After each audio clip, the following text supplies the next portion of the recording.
अनंत कोटी ब्रह्मांड नायक राजाधिराज योगीराज परब्रह्म श्री स्वामी समर्थ महाराज आज यांच्या बद्दल आपण एक कथा जाणून घेणार आहोत। कथा ब्रह्मांड नायकाची श्री स्वामी समर्थांची। चला सुरुवात करूया। सोलापूरच्या जवळील एक छोटे गाव होते, पण ते गाव खूप महत्त्वाचे होते। योगीराजांनी त्यांच्या लीला विलासासाठी निवडलेले एक खास ते ठिकाण होते। योगीराज पुढची 2 दशके आता ह्याच अक्कलकोटात राहून आपल्या पृथ्वीवरील अवताराची परिसीमा गाठणार होते। त्यांनी निवडलेले हिमालयाच्या भूभागातील योगी व योगिनीही आता त्यांचे लीला सहचर होऊन वेळोवेळी सामील होणार होते। अक्कलकोटास नुकतेच शहाजीराजे दिवंगत झाले होते। इसवी सन 1856 चालू होते। देशात राजकीय घडामोडी चालल्या होत्या। 4 महिन्याच्या दुष्काळानंतर कार्तिकात अक्कलकोटास पाऊस पडला। श्रीमंत मालोजीराजे हे अक्कलकोटच्या गादीवर आले व राजे झाले। वेळ आली होती। सोलापूरहून निघून अक्कलकोटाच्या अर्ध्या वाटेवरच गायब झालेले योगीराज आता अक्कलकोटच्या वेशीवर प्रकटले होते। त्यांनी त्या छोट्या गावावर आपली कृपादृष्टी फिरवली। अक्कलकोट नगरी ही जणू योगीराजांची वाट पाहत असावी, कारण पुढची 22 वर्ष ही नगरी योगीराजाच्या निवासाने पुनीत होणार होती। झपझप पावले टाकत योगीराजांची स्वारी वेशीजवळ आली। खंडोबाच्या मंदिरात पोहोचली। ओट्यावर एका खांबाला टेकून ते बसले। येणारा जाणारा त्यांच्याकडे कुतूहलाने पाहत होता। कोणासही कल्पनाही नव्हती की साक्षात परब्रह्म आज इथे बसलेले आहेत। बराच वेळाने चिंतोपंत टोळही आपल्या सेवकासह अक्कलकोटात पोहोचले। त्यांनी योगीराजांना खंडोबाच्या मंदिरात ओट्यावर बसलेले पाहिले। घोड्यावरून पायउतार होऊन त्यांनी योगीराजांना नमस्कार केला व घरी चलावे अशी विनंती केली। परंतु योगीराजांनी त्यांना आपले घर वेगळे आहे असे त्यांना सांगितले। चिंतोपंतांनी फारच लकडा लावल्यावर योगीराज कडाळले। टोळ्या चल निघून इथून। चिंतोपंतांना कळून चुकले की योगीराज येणार नाहीत। तेव्हा निराश होऊन ते घरी निघाले। 2-3 दिवस योगीराज खंडोबाच्या ओट्यावर आत्मानंदात बसून होते। खाण्यापिण्यासाठी शुद्ध तर काय, पण जागेवरून हलले ते नव्हते। गावाबाहेर एका पीराचा दर्गा होता व गावात मुसलमान वस्तीही होती। त्या दिवशी अलीखान खंडोबाच्या मंदिरावरून चालला होता। त्याने योगीराजांना गेले 2-3 दिवस तेथे त्याच जागी आपल्याच तद्रीत बसलेले होते। त्याला अवलिया फकीर साधूबद्दल आदर होता। अचानक त्याला योगीराजांची गंमत करावीशी वाटली। तो मंदिराच्या ओट्यावर बसलेल्या योगीराजांच्या जवळ आला व त्यांना न्याहळू लागला। त्याने योगीराजांना विचारले, क्यों बाबा, कहाँ से आए हो?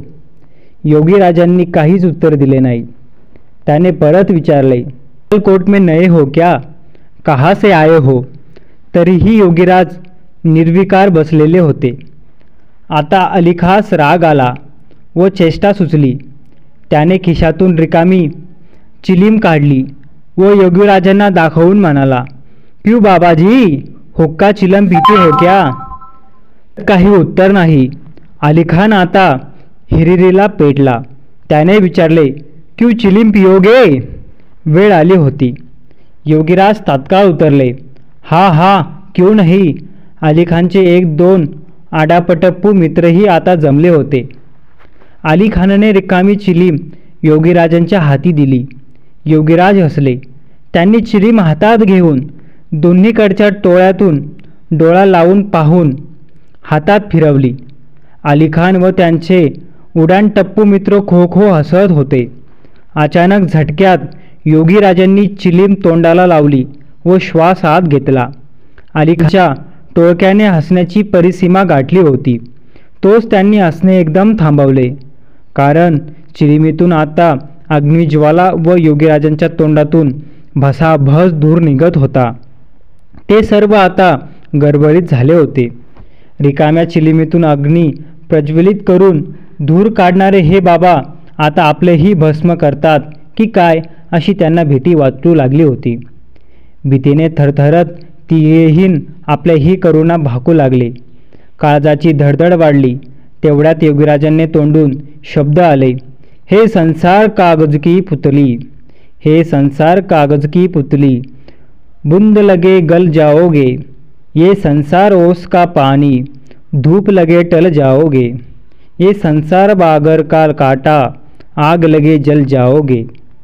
हे स्वामींचे शब्द कानावर पडताच अलीखानची चित्तवृत्ती एकदम पलटली. मला मनातली भीती नाहीशी होऊन त्यांची जागा भक्तीने घेतली. अलीखानने सर्व विकल्प दूर झाले. आता भोवती अजूनच गर्दी जमा झाली होती. तेवढ्यात तिथे चिंतपुंत टोळले आले. त्यांच्याबरोबर बाबा सबनीस नावाची एक व्यक्ती होती. अलीखान सर्वांना सांगू लागला, आज 3 दिवस झाले हे बाबा काहीही न खाता पिता इथेच बसून आहेत. तेव्हा त्यांच्या भोजन फराळाची व्यवस्था ताबडतोब होणे जरूर आहे. हे ऐकून चिंतोपंत पुढे झाले व योगीराजांना आपल्या घरीच चालावे अशी विनंती केली. योगीराजांनी आपली भेदक नजर चिंतोपंतांवर खेचताच चिंतोपंतांची हिंमत मावळली. बाकीचेही बरेच जण प्रयत्न करू लागले होते.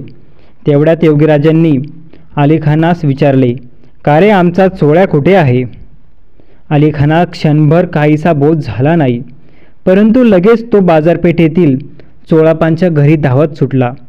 धापा टाकत आलेला अलीखान बाजारपेठातील चोळापांच्या घरी पोहोचला व त्यांना हाका मारू लागला. चोळाप्पा बाहेर येऊन त्याला विचारू लागले, काय झाले? अलीखान सांगू लागला, खंडोबाच्या देवळात एक अवलिया आला आहे, तो तुम्हास बोलावत आहे. अलीखानने योगीराजांच्या चिलमीचा चमत्कारही चोळापास सांगितला. दोघेही आता जवळजवळ धावतच खंडोबाच्या मंदिराकडे पोहोचले. प्रचंड गर्दीचा गराडा मंदिराभोवती होता. अलीखान व चोळपा वाट काढत पुढे सरकले व योगीराजांच्या समोर जाऊन उभे राहिले. चोळप्पा व योगीराजांचा नेत्र संपर्क झाला. आता योगीराज उठून उभे राहिले होते. 7 फुटाच्या वर उंची, अजानबाहू हात, कमरेला कोपीन, तेजस्वी भेदक डोळे. चोळप्पा डोळे विस्पारून पाहत होता. अनंत जन्मीचे पुण्य आज फळास आलेले होते. त्यास नव्हते, पण हृदयात कालवाकलव होत असल्याचे त्याला जाणवत होते. हे काय संवेदना आहे हेच त्याला कळत नव्हते. त्याचे हात जोडले, मुखातून शब्द फुटत नव्हता. जनसमुदाय स्तंभिक होऊन पाहत होता. तेवढ्यात चोळप्पास योगीराजांचे शब्द ऐकू आले, चोळ्या, ओळखलंस का मला? विसरलास काय? अक्षयव्रतचा विहार विसरलास का? योगीराजांचे हे कोठ्यातील बोलणे कोणासही समजत नव्हते. चोळप्पाने योगीराजांच्या चरणावर लोटांगण घालून त्यांचे पाय धरले. योगीराजांनी प्रेमाने त्यास उठवून आलिंगन दिले. योगीराज आता चोळप्पांच्या घरी निघाले होते. निघताना म्हणून रिसालदार अलीखानास म्हणाले, चलो अलीखान, हमारे साथ. अलीखानही कळसूत्री बाहुलीगत चोळप्पा व योगीराजांचे मागे चालू लागला. जमावातील काही लोकही पाठोपाठ चालू लागले. बाजारपेठातील चोळप्पांच्या घरी आता सर्वजण पोहोचले होते. योगीराजांना दरवाजात उभे करून चोळप्पांनी आपल्या पत्नीस हाक मारली, येसू, अगं येसू, आज आपण आपल्या घरी महाराज आणले आहेत. त्यांचे औक्षण करून घरी घ्यायचे आहे. लवकर ये. येसूबाईला हे नवीन नव्हते. चोळप्पा कुठलाही साधू संतास घरी घेऊन येत असत व आदर सत्कार करत असत. येसूबाई तबकात निरंजन व कलशात पाणी घेऊन आली. योगीराजांचे चरण धुवून त्यांनी आरती करून घरी प्रवेश करण्याची विनंती केली. योगीराज प्रसन्न मुद्रेने घरी प्रवेशले व स्थानापन्न झाले. चोळप्पांनी येसूबाईस योगीराजांसाठी ताबडतोब भोजनाची व्यवस्था सांगितली. येसूबाई भोजनाचे ताट घेऊन येण्यासाठी स्वयंपाकघराकडे वळली. अलीखान चोळप्पाच्या दरवाजातच उभा राहून हे सर्व काही पाहत होता. थोड्याच वेळात येसूबाई भोजनाचे ताट घेऊन बाहेर आली व ती योगीराजांच्या पुढे ठेवली. योगीराजांनी लगेचच अलीखान, जो बाहेर उभा राहून हे सर्व पाहत होता, त्यास हाक मारली व म्हणाले, आओ अलीखान, आज हमारे साथ खाना खाओ. अलीखान बघतच राहिला. तो काळच वेगळा होता. शिवाशिव जातपात असे सर्व जात प्राबल्य होते. ब्राह्मणाचे घर म्हणून अलीखान दाराच्या सुद्धा आत आला नव्हता आणि हे अवलिया बाबा तर त्यास आतच नव्हे तर त्यांच्याबरोबर चोळप्पांच्या घरी भोजनास बोलावत होते. चोळप्पा हात जोडून उभा होता. येसूबाईस धक्काच बसला. आता महाराज आपले घर बाटवणार म्हणून तिचा जीव वर खाली होऊ लागला. ती रागावून पाय आटपटून स्वयंपाकघरात जाऊन उभी राहिली. योगीराजांना कशाचेच काही नव्हते. शेवटी योगीराजांच्या हट्टाला घाबरून भेदारलेला अलीखान दबकत आता आत आला व योगीराजांच्या समोर बसला. योगीराजांनी ताटातला पहिला घास अलीखानचा भरवला. अलीखानच्या घाशाखाली घास उतरवत नव्हता.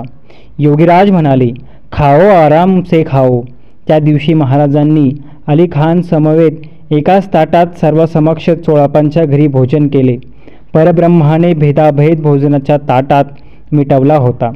भगवंतासाठी सारे सारखे हे दाखवून दिले होते.